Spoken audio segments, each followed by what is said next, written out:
الحمد لله الحمد لله نحمده ونستعينه ونستغفره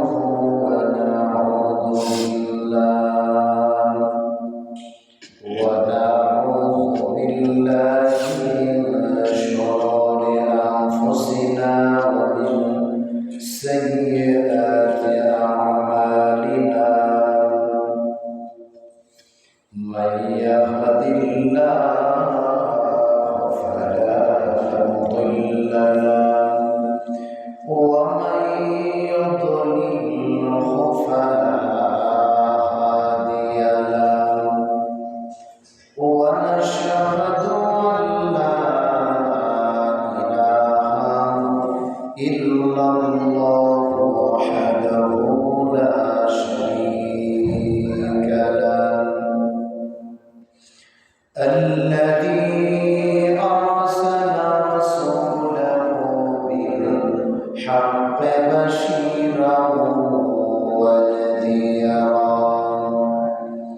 وداعيا إلى الله بإذنه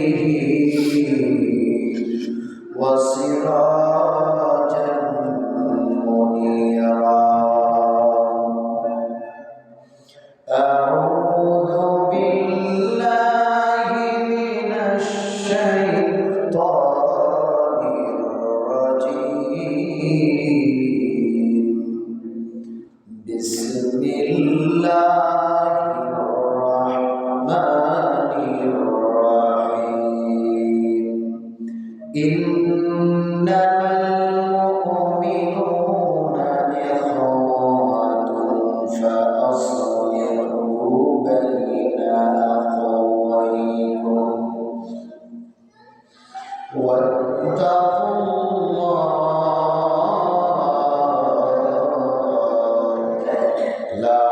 لعلكم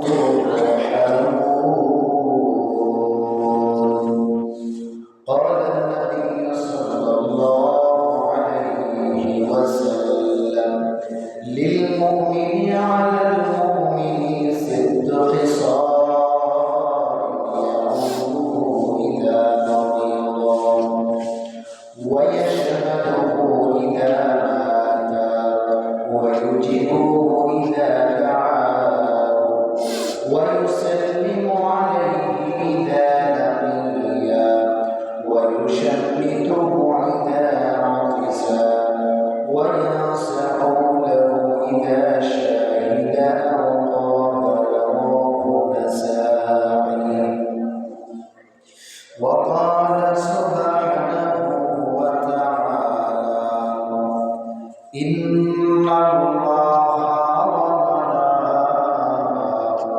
وملائكته يصلون على النبي يا أيها الذين آمنوا صلوا عليه وسلموا تسليما اللهم صل على سيدنا مولانا محمد وعلى آل سيدنا مولانا محمد اللهم صل على سيدنا مولانا محمد وعلى آل سيدنا مولانا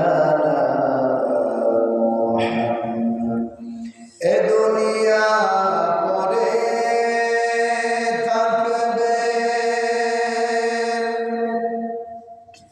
আমরা একদিন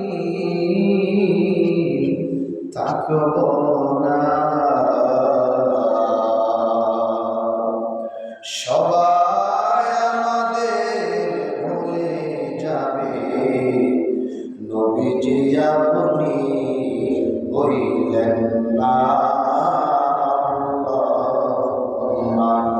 صل على سيدنا مولانا محمد وعلى آل سيدنا مولانا ডাইনে মাটি বামে মাটি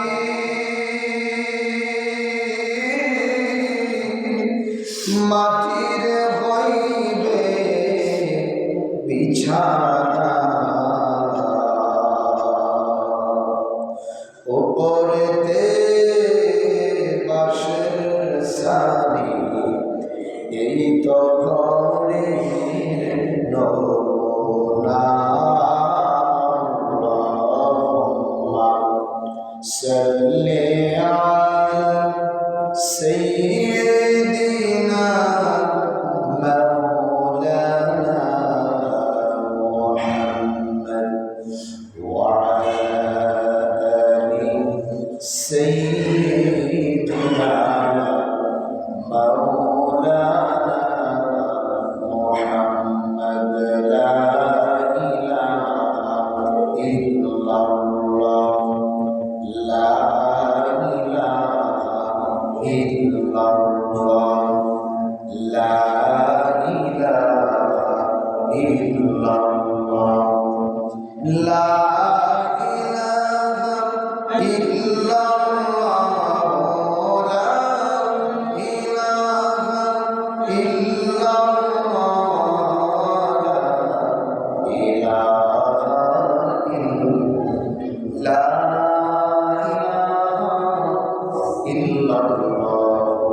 মুহাম্মাদুর রাসূলুল্লাহ সকলে পড়ি সাল্লাল্লাহু আলাইহি ওয়াসাল্লাম ওয়া বিকামালিহি কাশাফাদ দুজা বিজামালিহি হাসনাত জামিআ খাসালিহি সাল্লাল্লাহু আলাইহি ওয়া আলহামদুলিল্লাহ আল্লাহ পাকের শুকর যে মহান আল্লাহ তাআলা আমাদেরকে পবিত্র রজব মাসের প্রথম জুমআ আল্লাহ তাআলার ঘরে আসা বসার তৌফিক এনায়েত করেছেন। সকলে জবান খুলে উঁচু আওয়াজে পড়ছি আলহামদুলিল্লাহ, আর আওয়াজ করে পড়ছি আলহামদুলিল্লাহ। রব্বানা লাকাল হামদ হামদান কাসীরান তাইয়্যিবান মুবারাকান ফীহি। শুকর আদায় করলাম কার? আল্লাহ। খুশি হচ্ছেন আল্লাহ। আর আমাদের প্রয়োজন প্রত্যেকটা মুহূর্তে আল্লাহর শুকর আদায় করা। কি করা? আল্লাহর শুকর আদায় করা আমাদের প্রয়োজন। আসুন আমার ভাইয়েরা, আমার বাবাজিরা, দেখেন দিন চলে যায়, রাত চলে যায়, মাস চলে যায়, বছর চলে যায়, কিন্তু আমাদের জীবনের পরিবর্তন হয় না। আসলে বলেন ঠিক না ঠিক? দেখেন জমাতুল সানি মাস গিয়ে রজব মাস আমাদের মধ্যে পদার্পণ করে ফেলেছেন। আজকে রজবের 5 তারিখ। দিন মাস আমাদের থেকে অতিবাহিত হয়ে যাচ্ছেন, দিন মাস পার হয়ে যাচ্ছে। প্রিয় ভাইয়েরা, বন্ধুরা আমার, কিন্তু আমাদের পরিবর্তন হচ্ছে। তো আজকের আলোচনা হচ্ছে মুসলমানের হক সম্পর্কে। কিসের হক সম্পর্কে? মুসলমান। একটা মুসলমান আরেকটা মুসলমানের উপরে হক আছে না নাই? আল্লাহর কোরআনও বলছে, নবীজির হাদিসে নাসাঈ শরীফের মধ্যেও আছে, একটা মুসলমান আরেকটা মুসলমানের উপরে লিল মুমিনি আলাল মুমিনি সিত্তু খিসাল। এক মুসলমান আরেকটা মুসলমানের উপরে সিত্তু খিসাল, 6টা হক আছে। চলে বলেন কয়টা? 6টা। এটা নবীজির কথা। কার কথা? নবীজির কথা। আর সূরা হুজুরাতের 10 নম্বর আয়াতে কারিমা আল্লাহ তাআলা স্পষ্টভাবে মুসলমানদের ব্যাপারে, মুসলমানরা যে ভাই ভাই, আল্লাহ তাআলা সূরা হুজুরাত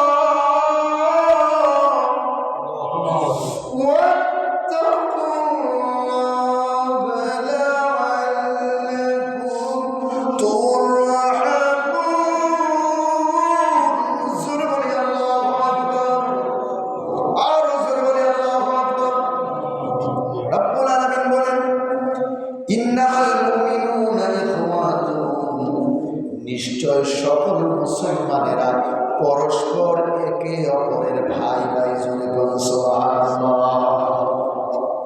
আল্লাহ বলছেন, কে বলছেন?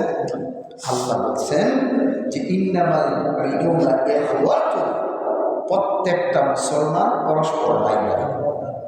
জোরে বলেন ঠিক না ঠিক? আল্লাহ বলছেন। আর ওই দিকে নাসাঈর বর্ণনার মধ্যে এসেছে যে লিল মুমিনি আলাল মুমিনি সিদ্দু খিসাল, একটা মুসলমান আর একটা মুসলমান ভাইয়ের উপরে সিদ্দু, মানে আরবিতে সিদ্দুর অর্থ 6, আরবিতে সিদ্দুর অর্থ কত? 6, অর্থাৎ সিদ্দু খিসাল, 6টা হক আছে। জোরে বলেন কয়টা? এই 6টা হক যখন এক মুসলমান আরেক মুসলমান ভাই, এমনকি নিজের আপন ভাই, পরিবারের মধ্যে 6টা হক যখন আদায় করবে, তখন ওই পরিবারের মধ্যে, ওই সমাজের মধ্যে, ওই মুসলমান ভাইদের মধ্যে আর ঝগড়াঝাটি মারামারি থাকবে। এখন আমার ভাইয়েরা বাংলাদেশের দিকে বিশেষ করে তাকায় দেখেন, ভাই ভাইয়ের প্রতি কোনো মহব্বত আছে? আছে? সম্পদ লইয়া ঝগড়া, গাড়ি নিয়ে ঝগড়া, অর্থাৎ এমন কোনো মুহূর্ত নেই যে ঝগড়া নেই। দেখেন আল্লাহ তাআলা এই ক্ষণস্থায়ী জিন্দেগিতে আল্লাহ তাআলা আমাদেরকে পাঠিয়েছে ভাই ভাইয়ের মধ্যে, বাবা ছেলের মধ্যে এমন একটা মহব্বত স্থাপন আমাদেরকে করা লাগবে আল্লাহর হুকুম অনুযায়ী। ওই সম্পর্ক স্থাপন করে মহব্বত নিয়ে, ভালোবাসা নিয়ে যদি দুনিয়া থেকে বিদায় হয়ে যায়, তাইলে আল্লাহ জান্নাত পাওয়া যাবে। জোরে বলেন ঠিক না ঠিক? আমার ভাইরা, হাদিস শরীফে আসছে বাবা এবং ভাইয়ের মধ্যে যারা বিচ্ছেদ ঘটায়, ঝগড়া, ওই ব্যক্তির উপরে 24টা ঘন্টায় আল্লাহর লানত, অর্থাৎ আল্লাহর গজব আল্লাহ নাযিল করতে থাকে। জোরে বলুন নাউযুবিল্লাহ। আমাদের সমাজের মধ্যে অনেক মানুষ আছে যারা একজনের বালা আরেকজনে দেখতে পারে না। আসলে কথাটা ঠিক না বেঠিক? একজন যদি ভালো একটা চাকরি করে তার হিংসা লাগে। জোরে বলে ঠিক না বেঠিক? একজনে ভালো একটা স্থানে পৌঁছে দিলে কিভাবে তাকে ধ্বংস করবে, কিভাবে তাকে সমস্যার মধ্যে মানুষ ফেলাবে, মানুষ ওই চিন্তায় থাকে। তাইলে দেখেন আল্লাহর নবী বলেছেন, হাদিসে আসছে, যেই ব্যক্তি বাবা ভাইয়ের মধ্যে ঝগড়া লাগানোর চেষ্টা করবে, ওই ব্যক্তিদের উপরে 24 ঘন্টা, অর্থাৎ 1-2 ঘন্টা না, 24টা ঘন্টায় আল্লাহর পক্ষ থেকে গজব নাজিল হয়। কি নাজিল হয়? আর যারা বিশেষ করে ঝগড়া লাগায় না মানুষ, তার কাজে শুধু ঝগড়া। কারে কেমনে দেখবেন, যে কোনো বিষয় তাকে আপনি জানাইতে চান না, সেটাই পরাকিত হয়েছে। তোমরা বিপদের মোড় থেকে আমরা শুনতাম পারি না, আমাদেরকে ডাকা যায় না, আমাদেরকে বলা যায় না। এই দুষ্ট লোকগুলা আচার আচরণ খুব ভালো থাকে। আপনার যে জিনিসগুলা নিয়ে সমাজের মধ্যে আমার ভাইয়েরা টিটকারি মানুষ করে, ঠিক না ঠিক? আল্লাহর নবী বলছেন, সূরা হুজুরাতে 10 নম্বর আয়াতে কারিমায় আল্লাহ বলে দিয়েছেন, ইন্নামাল মুমিনুনা ইখওয়াতুন, প্রত্যেকটা মুসলমান হল ভাই। প্রত্যেকটা মুসলমান কি ভাই? আমার ভাইয়েরা, হাদিস শরীফে অন্য জায়গায় আল্লাহর নবী বলেছেন, ক্বালান নবী সাল্লাল্লাহু আলাইহি ওয়াসাল্লাম, কুল্লু মুসলিম ইখওয়াত, সমস্ত মুসলমান হলো ভাই ভাই। ভাই ভাইয়ের মধ্যে বিচ্ছেদ ঘটাবে না, ভাই ভাইয়ের মধ্যে মহব্বত স্থাপন করবে। ভাই ভাইয়ের মধ্যে যদি মহব্বত স্থাপন করো, গত জুমায় আমি আলোচনা করেছি, আত্মীয় স্বজনের সাথে যারা সম্পর্ক ছিন্ন করবে, ওই ব্যক্তি আল্লাহ জাহান্নামে যাবে। কোথায় যাবে? আল্লাহ জাহান্নামে যাবে। গত জুমায় আলোচনা করেছিলাম সন্তানের হক নিয়ে। এর মধ্যে বলছিলাম যে দেখেন, যারা আত্মীয়তার সম্পর্ক ছিন্ন করে তারা জাহান্নামে যাবে। কোথায় যাবে? লা ইয়াদখুলুল জান্নাতা, অর্থাৎ ওই ব্যক্তি জাহান্নামে যাবে। কোথায় যাবে? জাহান্নামে যাবে। অত প্রিয় ভাইয়েরা, বন্ধুরা, আসুন আমরা আমার আপন ভাইয়ের সাথে যেমন সম্পর্কটা ভালো, সমাজের আবার আমার দেশে যে মুসলমান ভাই আছে তার সাথেও আমার এমন সম্পর্ক ভালো স্থাপন করা লাগে, তাইলে পরিপূর্ণ মুমিন আমি। এবার আসলে আমাদের ভাইয়েরা, আল্লাহর নবী যে বলেছেন লিল মুমিনিনা ওয়াল মুমিনাতি সিদ্দু খিসাল, একটা মুসলমান আরেকটা মুসলমানের উপর হক 6টা। আসলে বলেন কয়টা? কথা বলা কয়টা? 6টা হক। কয়টা হক? একটু ভালোভাবে মুখস্থ করে যান আর আমলের নিয়তে শোনার চেষ্টা করুন। আমার ভাইরা, আল্লাহর নবী বলেছেন সিদ্দু খিসাল, 6টা হক। এর মধ্যে নাম্বার 1 হক হলো ইয়াউদুহু ইদা মারিদা, কোন মুসলমান যখন অসুস্থ হয়ে যাবে তার সেবা শুশ্রূষা করবে, তাকে দেখার জন্য যাবে। জোরে বলুন সুবহানাল্লাহ। এটা নবীজির কথা, কার কথা? ওয়া ইয়াউদুহু মারিদা, যখন অসুস্থ হয়ে যাবে তাকে দেখার জন্য যাবে। আমরা আমাদের আত্মীয় স্বজন যদি অসুস্থ থাকে, যদি আমার ভাইয়ের দিকে আমার বোনের দিকে তালুই মাউই অসুস্থ থাকে, আমরা অন্তত ইজ্জতের বড় হলেও আমরা হসপিটালে দেখে যাই। ঠিক না? বোনের ফোন দিয়ে বাইরে যদি আমার শ্বশুরকে দেখতে না যান, ইজ্জত বাঁচবেন, একটু দেখে আসেন। ঠিক না? ঠিক এরকম বলে না, বলে না? ভাই বলে ভাইয়ে তোর তালি আছে হসপিটালে, তাকে একটু দেখে আসো, না তুমি ইজ্জত বাঁচবে না। তাইলে দেখেন নিজের আপনদের ক্ষেত্রে সমস্যা যদিও থাকে, থাকলেও আমরা দেখতে যাই। জোরে বলে ঠিক না? আল্লাহর নবীজি বলছেন তোমার আপন মানুষের দিকে যেইভাবে দেখার জন্য যাও তুমি,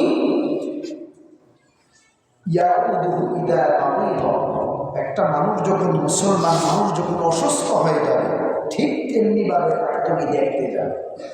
আর আমাদের তো যদি তার সাথে সম্পর্ক ভালো না থাকে, খারাপ থাকে, তাইলে বলি আল্লাহ যা করছে ভালো লাগিয়ে করছে, তার উপর সব গজব দিয়ে আমরা বলি কি বলি না?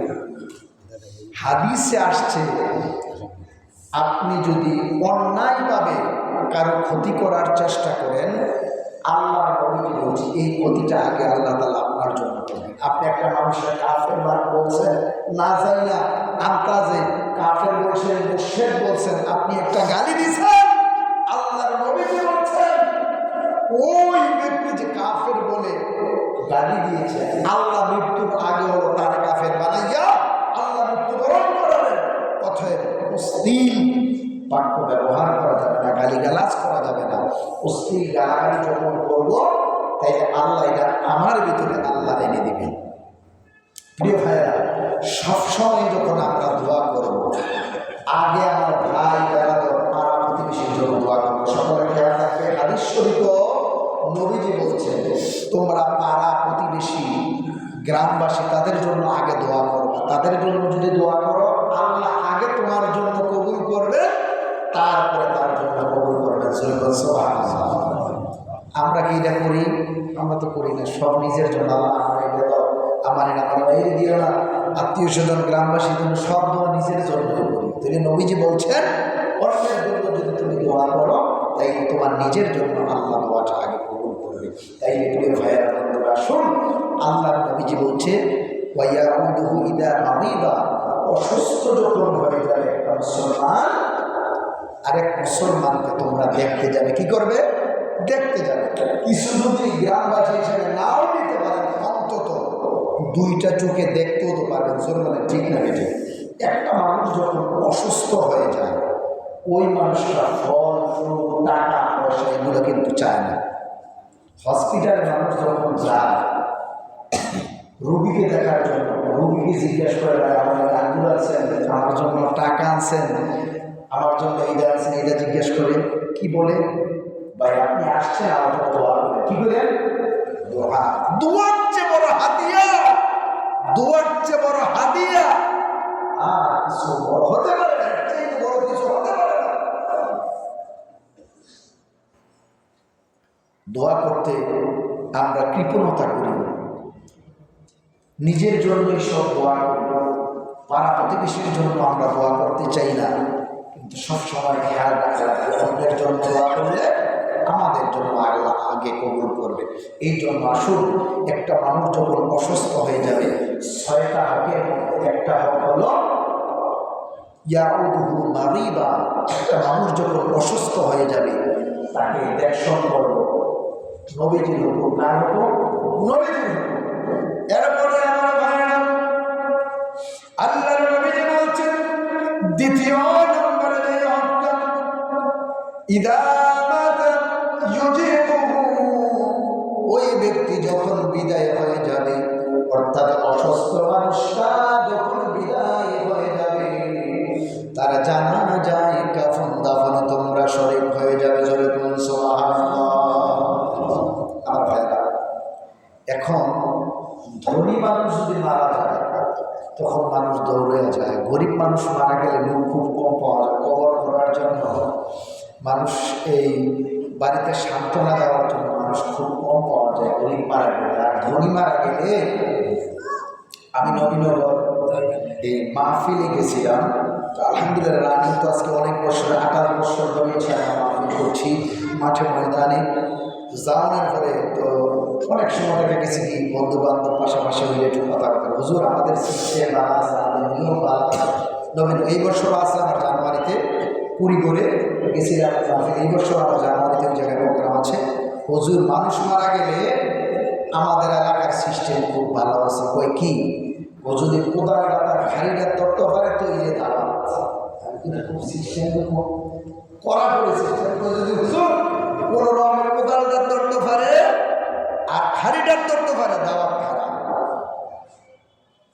তাই দেখা গেছে কি, দেখেন ধনী মানুষ মারা গেলে শত শত মানুষ দৌড়ে যায়, গরিব মানুষ মারা গেলে মানুষ যাইতে চায়। তাই মুসলিম হিসাবে আমার কর্তব্য ছিল, ধনী হোক গরিব হোক, আমি শোনার সাথে সাথে আমি চলে যাবো। ঠিক কিনা বলেন?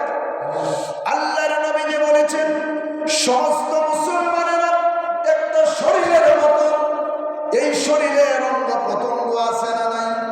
এই হাতের আলাদা নাম আছে, এই পায়ের আলাদা নাম আছে, সমস্ত অঙ্গ প্রত্যঙ্গের আলাদা আলাদা নাম আছে না নাই?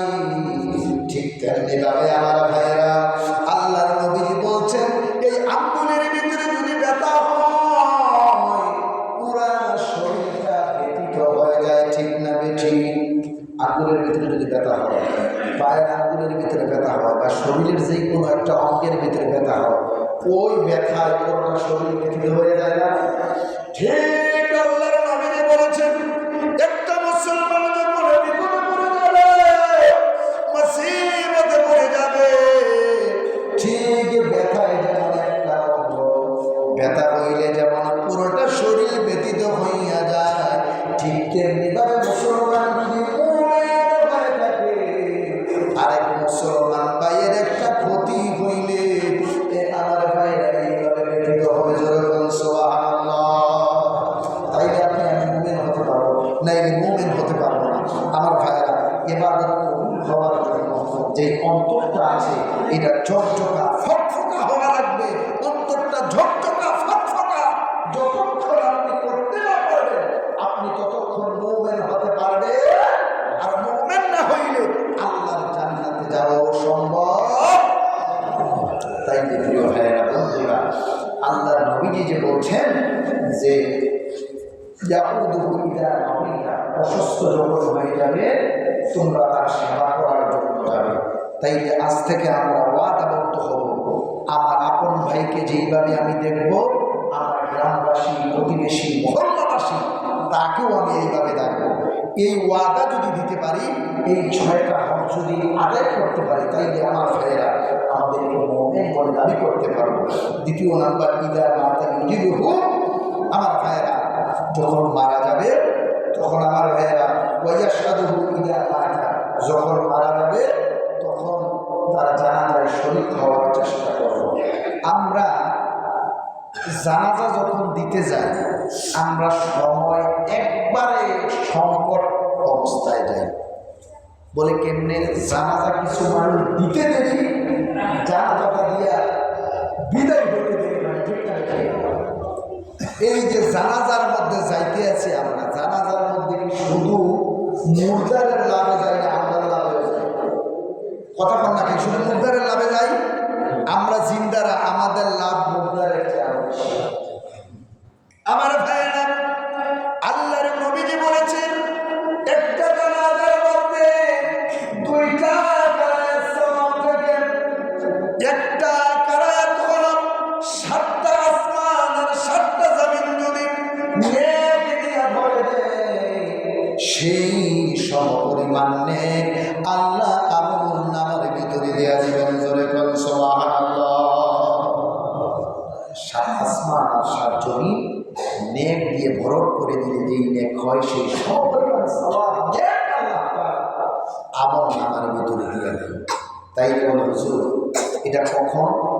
একটা যখন আমরা জানাজা দিই, 4টা তাকবীর দিয়ে আল্লাহু আকবার, আল্লাহু আকবার, আল্লাহু আকবার, আল্লাহু আকবার বলে 4টা তাকবীর যখন আমরা দিই, এই 4টা তাকবীরের মধ্যে একটা কারায়াতের সওয়াব। কয় কারায়াত? কথা বলেন, কয় কারায়াত? একটা কারায়াত সওয়াব। বলে দ্বিতীয় কারায়াতের সওয়াব আমরা কখন পাই?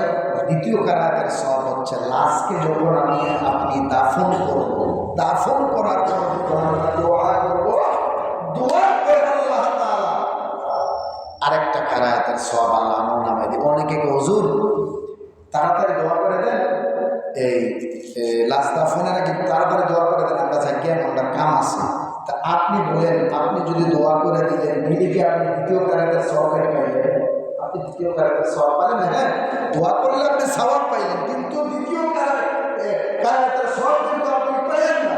কিন্তু দেখেন, জানাজার মধ্যে আমরা গেলে যদি 2টা কারায়াত সওয়াব যদি হয়, 7 আসমান 7 জমিন নেক দিয়া ভরট করে দিলে সেই সমপরিমাণ নেক যদি হয়, তাইলে আমি জানতে চাই কি মুর্দারের বেশি লাভ হয় না জিন্দারার বেশি লাভ হয়?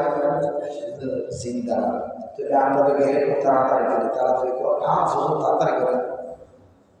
আপনি এমন না, পাড়া প্রতিবেশী হিসাবে আপনার জরুরি ইম্পর্টেন্ট কোনো কাজ থাকে আপনি চলে যান, কিন্তু আপনার জরুরি কাজ না থাকলে আপনি জানাজার শুরু থেকে শেষ পর্যন্ত, একবারে দাফন পর্যন্ত, দোয়া না করা পর্যন্ত আপনি না যদি 2টা কারায়াতের সওয়াব আপনি নিতে চান। কিন্তু দুঃখের বিষয়, জানাজা করতে দিন মানুষ চলে যায়, আপনি সব 1 কারায়াত দিয়ে মানুষ চলে যায়, 2 কারায়াতের চিন্তা মানুষ চলে যায়।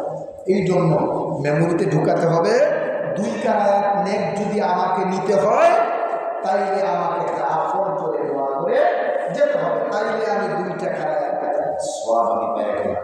এছাড়া জানাজা দিলেন 1টা কারায়াত সওয়াব।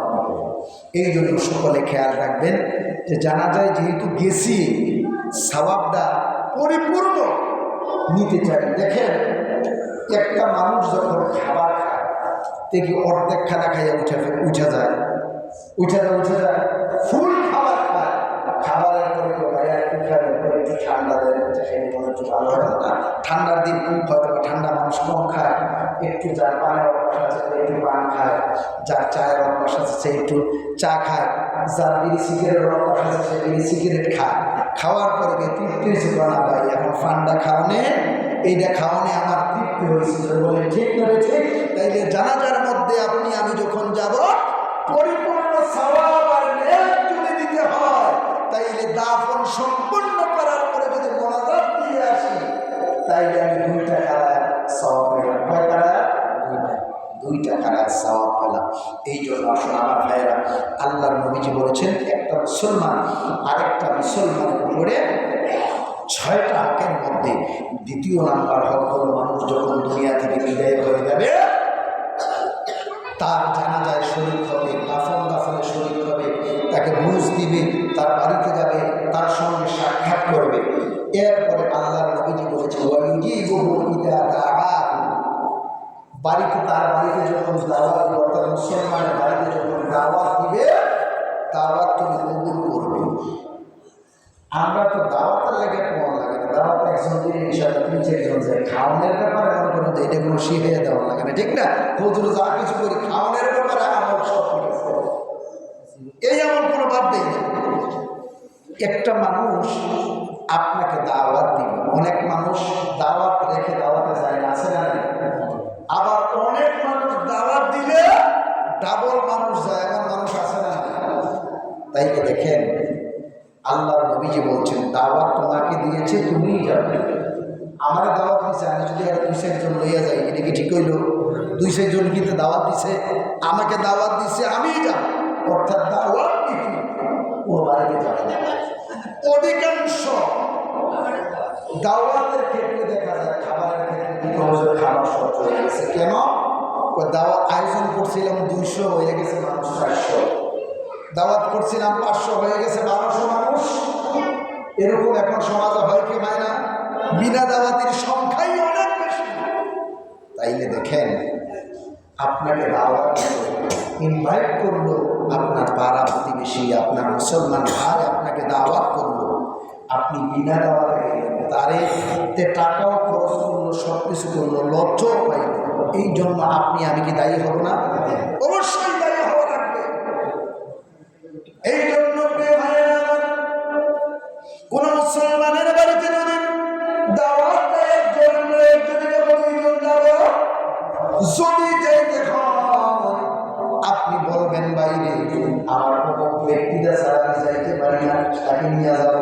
যদি অনুমতি দেয় অনুমতি নিয়ে আপনি যাবেন।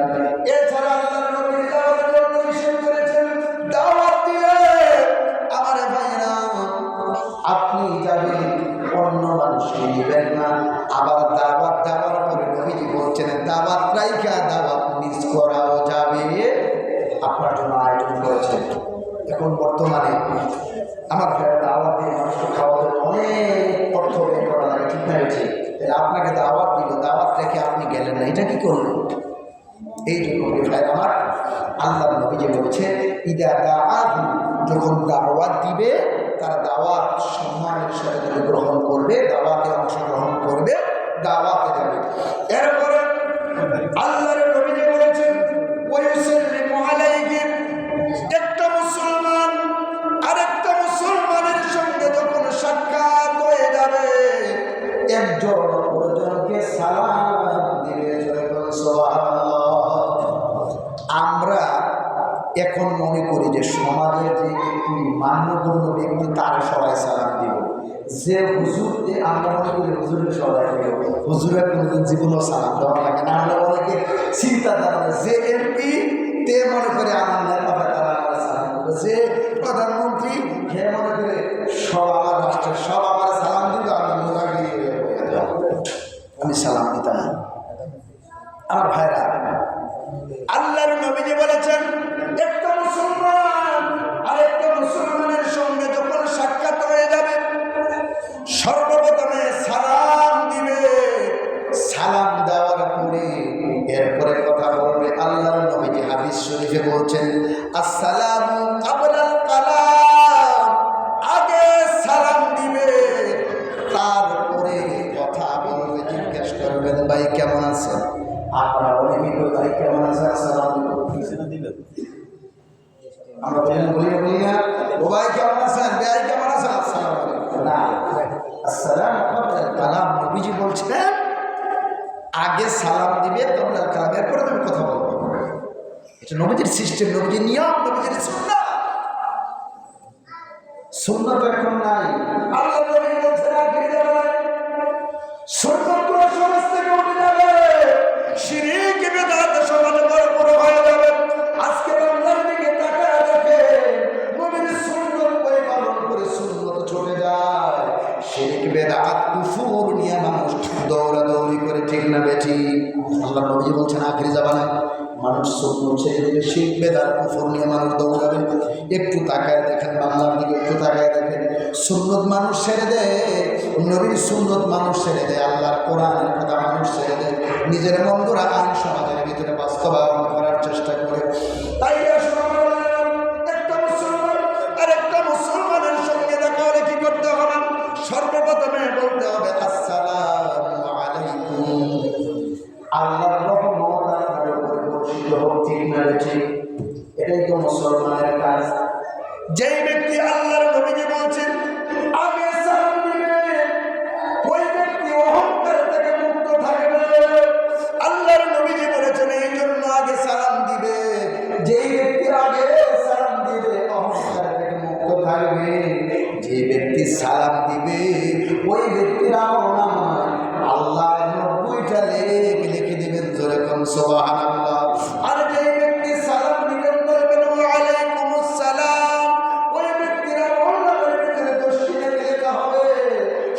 তাই নয়, আরেক বর্ণনার মধ্যে এসেছে সালামের মধ্যে 70টা নেই। যে ব্যক্তি সালাম দিবে ওই ব্যক্তির আমলনামায় 69টা লেখা হয়, আর যেই ব্যক্তি সালাম নিবে ওই ব্যক্তির আমলনামায় একটা দেওয়া হয়। তাইলে আমার ভাইয়েরা একটা বেশি 69টা বেশি, একটা বেশি না 69টা বেশি, 69 বেশি, 30টা বেশি না 70টা বেশি। তাইলে কোনটার ক্ষেত্রে যে ব্যক্তি সালাম দিবে ওই ব্যক্তির আমলনামায় নেক লেখা হয়। আমাদের মধ্যে সালামের প্রচলন নাই, আর যদিও থাকে আমার ভাইয়েরা নেকের উদ্দেশ্যে আমরা সালাম দিই। আসসালামু আলাইকুম বলি না অনেক এমপি মন্ত্রী নেতা আসসালামু আলাইকুম। নবীজিকে এক ইহুদি বলছেন আসসালামু আলাইকুম, অর্থাৎ হে নবী আপনার মৃত্যু আমাদের আয়েশা সিদ্দিকা রাগ হয়ে গেছে, হুজুর আপনার মৃত্যু কামনা করছে। আল্লাহ রাসূল আয়েশা রাগ হওয়া যাবে না, সেই ইহুদি সে বুঝে না বুঝে আমাকে দিয়েছে। তাই ইহুদিদের মতো যদি আমরা সালাম আদান প্রদান করি, কোথায় শুনবো কোথায় বলে সালামটা অনেকে নেতা ডিগ্রি পাস করেছে, মাস্টার্স পাস করেছে, সালামটাও দিতে পারে না। আসসালামু আলাইকুম, সালাম আলাইকুম বলে কি বলে না? কি সত্য না মিথ্যা বলেন? এটা বাস্তবতা, বাস্তবের সাথে নিয়ে কথা বলছে, সালামটাও দিতে পারে না। তাই আমার সালাম যে ব্যক্তি দেবেন অহংকার থেকে মুক্ত থাকবে।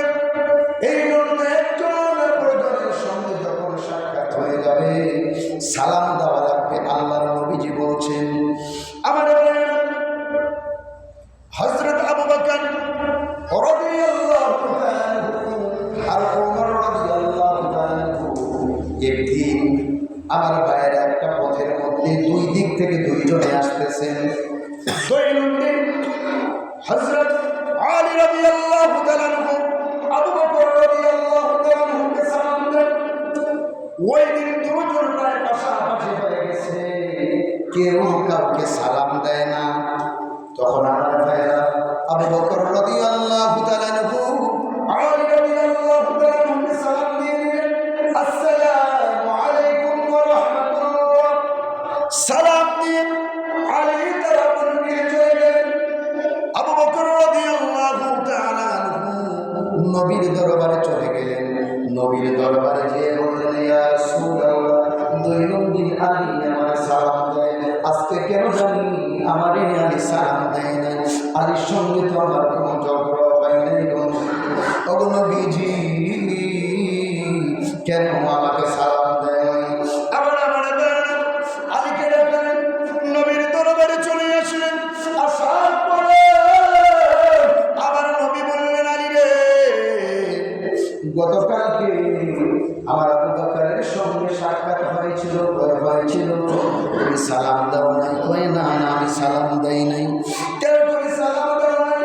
আবার আলী দেখে বলে, ইয়া রাসূলুল্লাহ নবী গো গেল রাত্রে আমি ঘুমের ঘরে আল্লাহর জান্নাতে গিয়েছি। বলে আল্লাহু আকবার। জান্নাতের ভিতরে গিয়েছি, জান্নাতের ভিতরে যাই দেখি বড় একটি কুরসি, বড় একটি চেয়ার। জিজ্ঞাসা করলাম এই কুরসি এই চেয়ারটা কার জন্যে?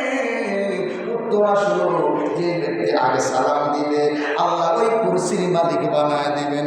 হুজুর বেয়াদবি করেন, আমি আলীরে মাফ করে দিবেন। আমি মনে করলাম জান্নাতের ভিতরে ওই কুরসির ভিতরে যদি আমি আলী বসেই আমাকে বানাবে, আমার ভাইয়ের ব্যাপারে যদি ওই স্মরণের কুরসির ভিতরে বসে আমার মনে হয় তাকে খুব মানাবে। এই জন্য আজকে আমি সালাম না দিয়া সালাম রাইখা আমার ভাই আবু বকরকে জান্নাতের স্বর্ণের কুরসির মালিক বানায় দিলাম। জোরে বলুন সুবহানাল্লাহ। আমার ভাই সাহাবায়ে কেরাম জান্নাত নিয়ে ঝগড়া করে, আমরা দুনিয়া নিয়ে সারাক্ষণ ঝগড়া বলেছে। তাই আসুন আমার ভাইয়েরা বন্ধুরা, সেই সালাম যদি আমরা দেই এই জান্নাতের ভিতরে কুরসি পাবো। সালাম যদি দেই তাইলে আল্লাহ তাআলা আমাদের উপর রহমত নাযিল করবেন। তাইলে আজ থেকে বোঝা গেল একে অপর ছোট বড় ভেদাভেদ নাই, একে অপরকে আমরা সালাম দিব। সকলে রাজি আছেন? কথা কন্যা সকলে রাজি আছেন? সকলে সালাম দিবেন। কেন? সালাম যখন আপনি দিবেন একে অপরের প্রতি মহব্বত আর ভালোবাসা তৈরি হবে। আমার ভাইয়েরা, আমরা সালামের প্রচলনটা খুবই কম আমরা, আর এখন সালাম একটা ট্রেডিশন হয়ে গেছে। সালাম বললাম না, অনেক রকমের মানুষ দেয়। অনেকে আবার সালাম দিয়ে আমাদের এক চেয়ারম্যানে হুজুর, আমরা এলাকার একটা লোক আছে সালাম দিয়ে আটটা লাড়া দেয়। এইটা আবার কোনই আপনি গাটটা লাড়া দিলেন কি করলেন? আপনাকে সালাম দেওয়া সালাম বলেন, আপনি গাল লাড়া দিলেন, আপনি কি মূর্তির পূজা করলেন নাকি? কি করলেন? নবীর তরুক অনুযায়ী সালাম দিয়েছে, আপনি সালামের উত্তর দিলেন, জবাব দিলেন। এই জন্য প্রিয় ভাইয়ের আমার, আল্লাহ নবী বলছেন মুসলমানদের মধ্যে 4 নাম্বার যে হকটা, এই হকটা হলো একজন দেখা হইলে অপরজনের সঙ্গে সালাম দিব। কি দিব? সবাই রাজি আছেন? ছোট বড় সবাইকে সালাম দিব। সবাই রাজি আছেন? সালামের ক্ষেত্রে নেতা একে অপরকে সালাম দিবেন, একজনের জন্য খবর দিবেন। এটাই হলো মুসলমানের কাজ। এরপরে আল্লাহ নবী বলছেন এক মুসলমান আরেক মুসলমানের সামনে যখন হাসি দিবে তখন বলবে আল্লাহ, যে ব্যক্তি সালাম, যে ব্যক্তি হাসি দিবেন ওই ব্যক্তি বলবেন আলহামদুলিল্লাহ, আর যেই ব্যক্তি শুনবে ওই ব্যক্তি বলবে ইয়ারহামুকাল্লাহ। এরপরে আল্লাহর নবীজি বলেছেন সৈনা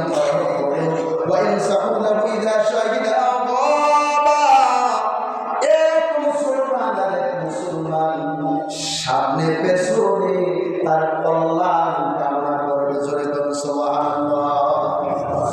এটা তো আমরা করি না। একজনের পিছে যদি কথা কইতে শুরু করে লাইন কেটে ছিল করতে লাইনি আর কত কিছু করছে, মানে একটা উঠলে তার জীবনে সারা জীবনের দোষ ত্রুটিগুলা আমরা তোলার চেষ্টা করি। আল্লাহ নবী বলেছেন কোন মুসলমানের দোষ ত্রুটি যদি দুনিয়ার ভিতরে গোপন করে রাখে, আল্লাহ ওই ব্যক্তির দোষ ত্রুটি গোপন করে রাখবেন। সুবহানাল্লাহ। এরপরে আসলে আমার ভাইরা বন্ধুরা, একে অপরের প্রতি মহব্বত ভালোবাসা ধরে রাখবেন। আল্লাহ রাব্বুল আলামিন সূরা হুজুরাতের 10 নম্বর আয়াতে কারিমে বলেন ইন্নামাল মুমিনুনা ইখওয়াতুন ফাআসলিহু বাইনা আখাওয়াইকুম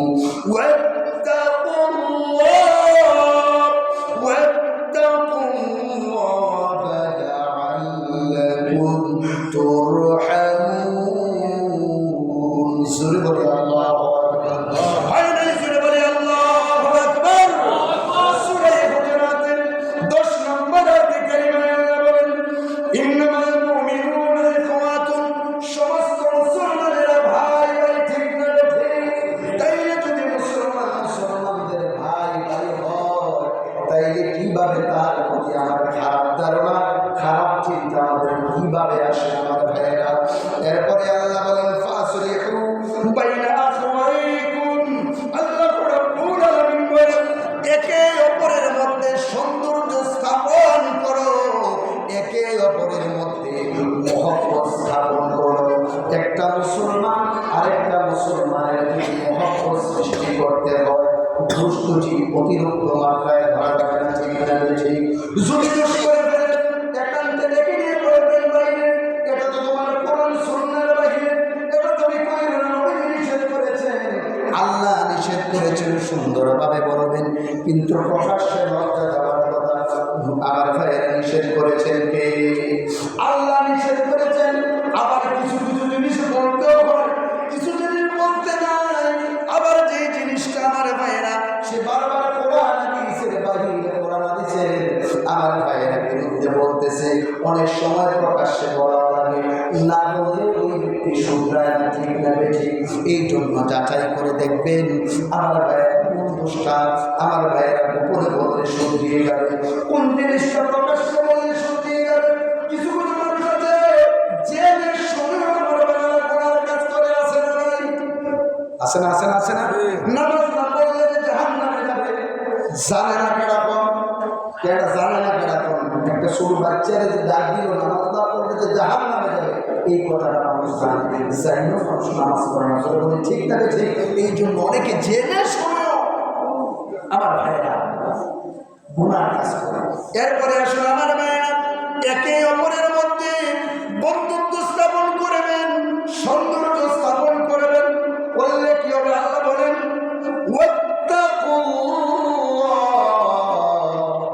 আর আমি আল্লাহর ভয় করবে, লাআল্লাকুম তুরহামুন, বললেই তোমাদের উপরে আমি আল্লাহর পক্ষ থেকে রহমত নাজিল হতে থাকবে। জোরে বলুন সুবহানাল্লাহ। এই আল্লাহর রহমত আমরা চাই কি চাই না? চাই না? আল্লাহর রহমত ছাড়া চলা সম্ভব সম্ভব সম্ভব সম্ভব নয়। ইন্না রাহমাতাল্লাহি কারীম, আল্লাহর রহমত প্রতিদিন কঠিন। বান্দা যদিও আল্লাহকে বলে যায়, আল্লাহকে বান্দাকে বলে না।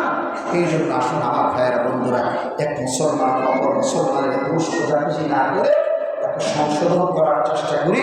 যে 6টা হক আছে, নবী বলছেন সাহিহ বর্ণনা এসেছে, এই 6টা হক আদায় করার চেষ্টা করি। আল্লাহ নবীজি বলছেন যে একটা মানুষ যখন অসুস্থ হয়ে যাবে, নাসাই বর্ণনা এতদিন যে আলোচনা করেছি আমার ভাইয়েরা, যে আল্লাহ নবীজি বলছেন একটা মানুষ মুসলমান যখন অসুস্থ হয়ে যাবে তার সেবা করা লাগবে। এটা আমাদের দায়িত্ব মুসলমান হিসাবে, এটা দায়িত্ব, এটা আমাদের দায়িত্ব মুসলমান হিসাবে। এরপরে সে যখন মারা যাবে তখন তার জানাজায় শরীক হব, শুরু থেকে শেষ পর্যায়ে পর্যন্ত থাকবো, পরিপূর্ণ নেকের অধিকারী হওয়ার চেষ্টা করবো। এরপরে প্রিয় ভাইয়ের আমার, অসুস্থ হয়ে গেলে তার সেবা শুশ্রূষা করবো, মারা গেলে তার জানাজায় শরীক হওয়ার চেষ্টা করব। সাক্ষাৎ হইলে আমরা সালাম করবো, সাক্ষাৎ হইলে সালাম দিব, হাঁচি দিলে ইয়ারহামুকাল্লাহ বলবো। এরপরে দাওয়াত দিলে দাওয়াত গ্রহণ করবো। 6 নাম্বারটা হলো এক মুসলমান আর এক মুসলমান সামনে যেমন পেছনও ঠিক তেমন আমাদের কল্যাণ দাবি করি। শুরুতেই বলছি, মুসলমান ভাইয়ের জন্য, আপনার ভাইয়ের জন্য আপনি আগে দোয়া করছেন, আপনার নিজের জন্য আপনি চেষ্টা আল্লাহ করবেন, এরপরে আপনার ভাইয়ের জন্য কবুল করবেন। এই জন্য জ্যাঠাতো ভাই, চাচাতো ভাই, পাড়া প্রতিবেশী তাদের জন্য যদি দোয়া করি লস না, ঠিক আছে দেখলাম। আসলে আমার ভাইয়েরা এই 6টা হক যদি আদায় করতে পারি তাই ইনশাআল্লাহ আমরা মনের করে দাবি করতে পারবো। আসলে আমার ভাইয়েরা এই 6টা হক আদায় করি, একে অপরের মধ্যে ঝগড়ায় আমরা লিপ্ত হব না। ঝগড়ায় কি সমাধান হয়? ঝগড়ায় সমাধান হয় সুন্দর। আপনি যদি দেখেন না আপনার সাথে না বলে আপনি চলে আসবেন, তো ঝগড়া রাখলে মারামারি। আর ফিতনা তো আসার দুনিয়ার ফেতনা অর্থাৎ সবাই কতলের চেয়ে আরো জঘন্য ফেতনা সৃষ্টি করা যাবে না। আল্লাহ নবী বলছেন আখিরি জামানা হাতের তালুর ভিতরে জ্বলন্ত কয়লা রাখা যত কষ্ট হবে, আখিরি জামানায় ইমানদার রাখতে তার চেয়ে বেশি কষ্ট হবে। যারা বলে আল্লাহু আকবার। এই জন্য ফেতনা হবে না, মারামারি করা যাবে না, মারামারি করা যাবে না। আমরা মুসলমান, একে অপরের বাড়ি এটাই আমাদের পরিচয়। ঠিক আছে ঠিক। আল্লাহ তাআলা আমাদের একে অপরের প্রতি মহব্বত আল্লাহ তাআলা পয়দা করে দাও। একজনের বিপদে যাতে আমরা দৌড়িয়ে যেতে পারি সেই মন মানসিকতা আল্লাহ তৈরি করে দাও। এই অন্তরটা আমি ঝকঝকা ফকফকা হতে হবে। আল্লাহর জিকির তেলাওয়াত নামাজের মাধ্যমে অন্তরটা ঝকঝকা ফকফকা করবে, তাইলে অন্তর দিয়ে ভালো চিন্তা আসবে। বলেন ঠিক না ঠিক? আল্লাহ আমি সহ আমাদের সকলকে আমল করার তৌফিক দান করুন। সকল বলে আল্লাহুম্মা আমিন। ওয়া লা তাওফিক ইল্লা বিল্লাহ। আসসালামু